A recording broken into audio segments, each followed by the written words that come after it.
Salam dostlar, mən Arif Sultanov, Mənimlə Öyrən kanalından sizi salamlayıram. Dostlar, biz sizinlə keçən dərs FPS öyrəndik və onun ardınca, yəni bu dərs yeni bir kompozisiya yaratmağı öyrənməliydik. Lakin dostlar, yeni bir kompozisiya yaratmaqdan qabaq mən bir mövzuya toxunmaq istəyirəm.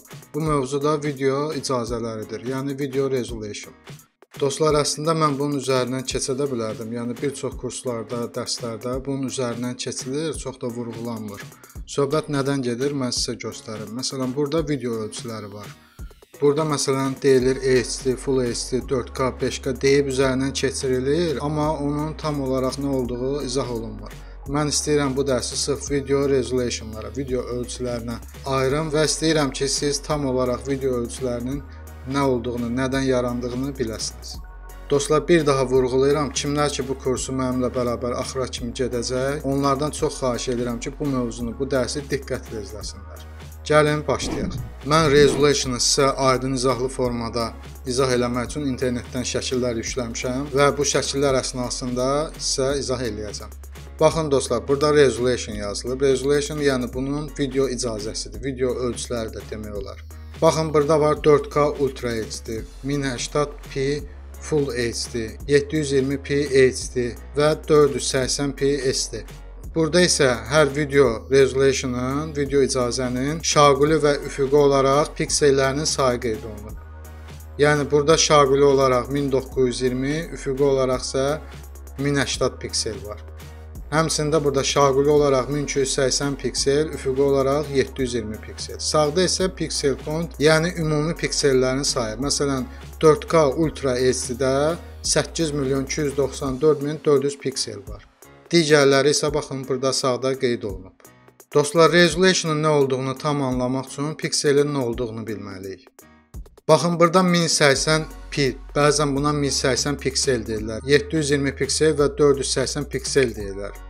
Əslində bunlar piksel deyil. Bu p-lərin nə olduğunu birazdan sizə izah eləyəcəm. Hələ ki piksellə davam edək. Dostlar, piksel rəqəmsal ekranlarda, televizorlarda, monitorlarda bir ölçü vahidi kimi qəbul olunur.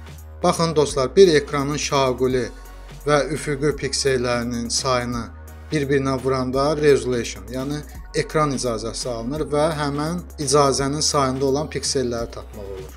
Deməli dostlar, resolution, yəni ekran icazəsi bir ekran görüntüsünü formalaşdıran piksellərin sayından ibarət oldu. Hər bir piksel ekranda gördüyümüz kiçik bir nöqtədir.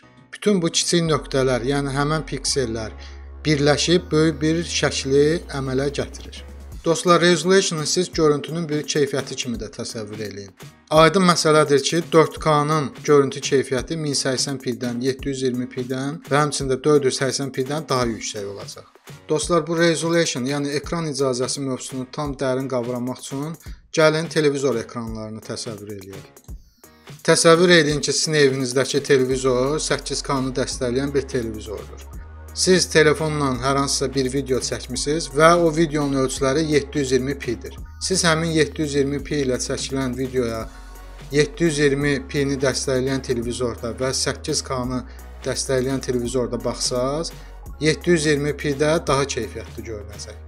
Baxmayaraq ki, 8K ondan daha canlı göstərir, daha böyükdür, amma çəkilən videomuzun piksellərinin sayı az olduğuna görə 8K-da nisbətən bulanıq görünəcək.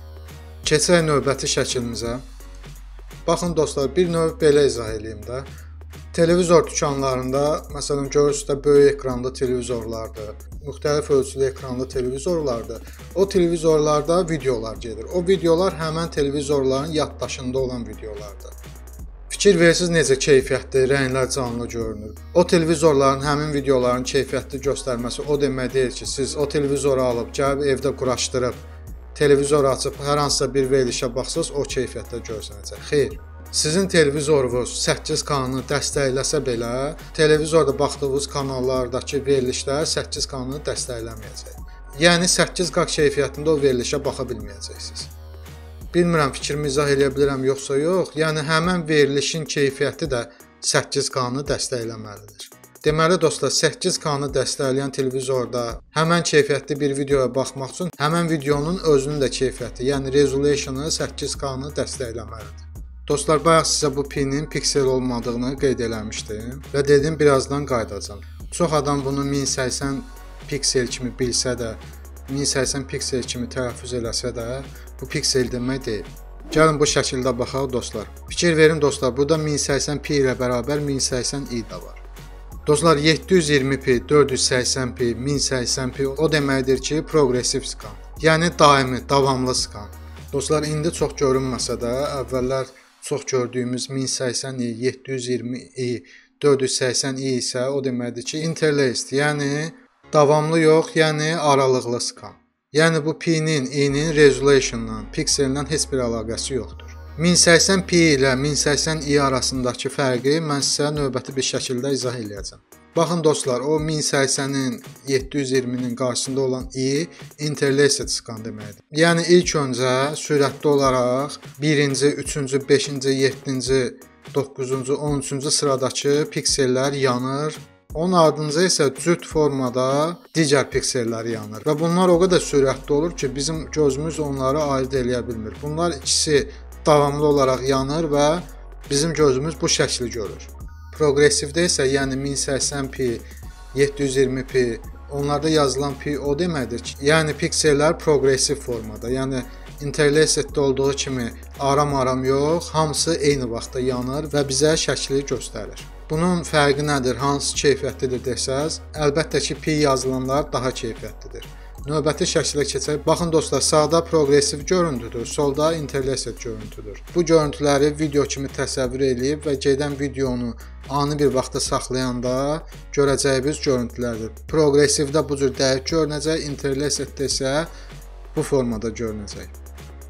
Növbəti şəklə baxaq. Baxın dostlar, interlaceddə bu formada gedir rənglər. Sadəcə çox sürətli olur deyə bizim gözümüz ayırd eləyə bilmir. Progressivdə isə bu formada olur. Yəni hamısı, bütün piksellər eyni vaxtda yanır və şəkli bizə göstərir. Baxın dostlar, növbəti şəkildə də biz bunu görə bilərik. Bu xəttlər həmən bayaq o izah elədiyim, əvvəlcə tək sətirdə olan piksellər yanır, daha sonra cüt sətirdə olan piksellər yanır və bu görüntünü bizə verir.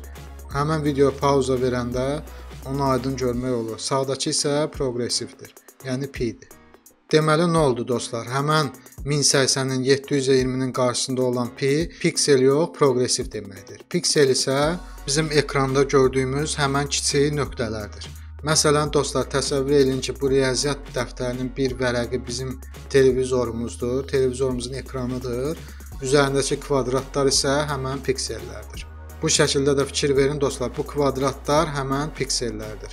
Həmən piksellər yanaraq müxtəlif rənglərə keçərək bizə görüntüləri göstərir. Deməli dostlar, biz pikselin nə olduğunu bildik. Həmən bu piksellərin sayı çox olduqca bizim monitorumuzun və televizorumuzun keyfiyyəti də çox olur. Biz üfüqi piksellərin sayını, şaquli piksellərin sayına vuranda video icazəsini, yəni video resolution'un ölçüsünü alırıq. Hansı ki, bayaq burada sizə izah eləmişdim.